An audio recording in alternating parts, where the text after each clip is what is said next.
There is no way Draymond Green just said this, as he made a bold claim on national television that has the whole world, I don't want to say shook, but kind of just thinking, what is he thinking saying this? Even Shai Gilgeous-Alexander had some words to say about it. Stayed a little humble. We're going to break into what he said responding to Draymond Green, as he, like I said, Green just said something absolutely preposterous, all right? As it just doesn't make sense. Why would he go out and say this? Even Steph Curry went out and said, Draymond Green's my teammate. I guess I have to support him.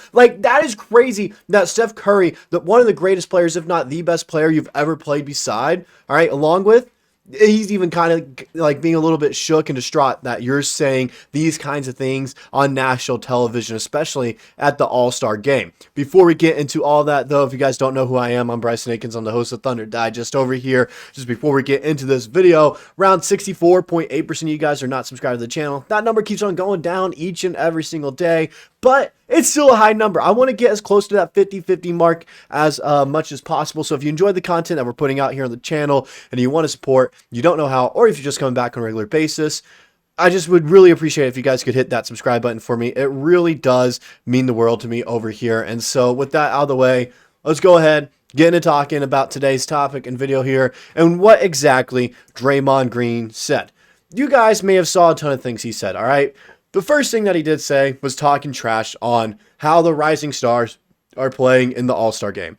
First off, that's just crazy. He's just a little butthurt because he's not in it, all right? The only reason people know who Draymond Green is due to the fact that he's played alongside two of the best shooters of all time, Steph Curry and Klay Thompson, and possibly the greatest offensive player of all time. And you could make that debate for Kevin Durant being the greatest offensive player of all time, but that's the only reason people know who Draymond Green is, all right? If he didn't play alongside some of the league's greats, all right, people are going to go down in history books. If he didn't play alongside those people, no one would be talking about him. He would not be an analyst. He wouldn't be getting this so-called head coaching job as soon as he retires from the league. None of this would be happening if he never played alongside Steph Curry, Klay Thompson, or Kevin Durant. Let's get that out of the way. Let's get the facts set straight here.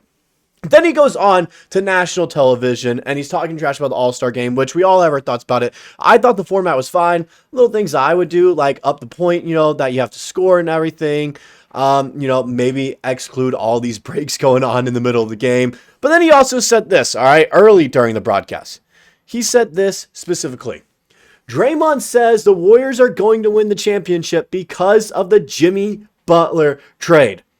Oh my goodness. What is he thinking? What is he thinking making this bold claim on national television? First off, that's not even close to being true. All right? They have a very, very slim chance of making it to the finals, let alone winning it. Right now, they're also trying to get out of the play-in spot. Let's look at where they are at in the seeding right now. They are currently the 10th seed behind the Sacramento Kings, Dallas Mavericks, and Minnesota Timberwolves there. I think Minnesota and Dallas are for sure going to make it. Maybe Dallas doesn't because of all the injuries they're dealing with. That's kind of an uncertainty over there. I do feel bad for Mavericks fans, so I will go ahead and say that. Sorry you guys are dealing with all this. But looking at the Golden State Warriors, the Phoenix Suns and San Antonio Spurs, all right, they could very easily jump you. All right, the Spurs are looking very good. Stephen Castle looked good. All right, of course, you have Victor Wembanyama. You have Chris Paul, who's always going to elevate his teammates. And then now you have De'Aaron Fox as well. Once he gets acclimated to that team a little bit, San Antonio is going to be very good. All right, where they could even make the play-in over the Golden State Warriors. I think the Phoenix Suns also stand a chance of making them because I like their team more than Golden State. Yes, they got Jimmy Butler, but what's that going to do? All right. Look at all these other teams ahead of them as well. LA, both LA teams are fighting to stay out of the play-in. The Clippers could easily fall back into a play-in spot with the rise of Minnesota. Maybe even, Sacramento's been balling out a little bit here. They do look like a great team, and I think they're going to make the playoffs. And if they go, they get hot, they could go on a run here. But just looking at all these teams, even some of the stats here, look at their points per game and opponents' point per games. They're very average at everything. All right, they're not scoring 120 points a game, blowing teams out of the water. They're still giving up over 110 points per game. They're not doing anything that is great, all right? They are a very average team. And there's nothing wrong with being very average, all right? Some teams make a deep playoff run being very average because they have good players all around. The problem with Golden State, though, is they don't necessarily have good players all around. Let's look at this roster here. This is the roster. This is who they have. Of course, you have Jimmy Butler and Steph Curry headlining number 1 and 2 options there. And then, of course, you have Draymond Green, who, like I said, no one would know who he was if he never played alongside some of these greats of the league. Then you have Buddy Hield, who has been very underwhelming this year. I will say that. They do got him on a great contract, but he has been very underwhelming. Tracy Jackson-Davis, he's all right, but he's not anyone that's going to scare you. Jonathan Kuminga, once again, no one that's necessarily going to scare you. He's all right. He has potential to be good, but right now he's not doing that. Kevon Looney, like, come on now. Moses Moody, Gary Payton II, Brandon Podziemski, who has been very, very just mediocre. Like, all these kids and players that they got have been mediocre. Yes, you got Steph Curry and Jimmy Butler, which sounds like a great duo.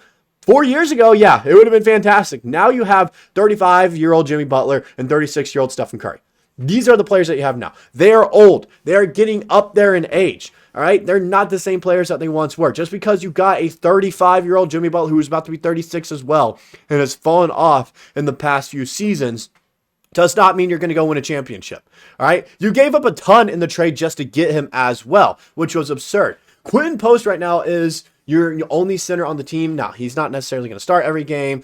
All right, they're probably going to start, go small with Kevon Looney out there. Or, that's what I see. But Quentin Post, who, he's been having a nice little run here. But him being your starting center, him being your tallest player at 7 foot, the Thunder will feast on you. They will absolutely feast on this team. Lou Dort's locking down Jimmy Butler. No doubt about that in my mind. Or even, you put Jada up on Jimmy Butler, put Dort on Steph, all right? Leave Draymond open in the corner. He shoots like he has a backpack on full of bricks. You don't got to worry about him on offense. Just hope he doesn't kick your players in the nuts or trying to injure someone, because that's the only way that he gets put on social media is when he does this absurd stuff. Then everyone else, I'm not worried about. Just play good defense against them and you're fine, all right? This team is just very average, like I said. It's just it's absurd that he's doing all this talking right now, when really he's not that good of a player. He's not. Oscar Robertson said it best during the, All-Star break. He said it best, all right? Not to knock on the guy because he can play, but he thinks the league is boring and they have a chance because he's been passing the ball to Stephen Curry his entire career. You're not this great player that you think is changing the game, all right? You're not that guy. You're just not that kind of player. You aren't, and that's okay.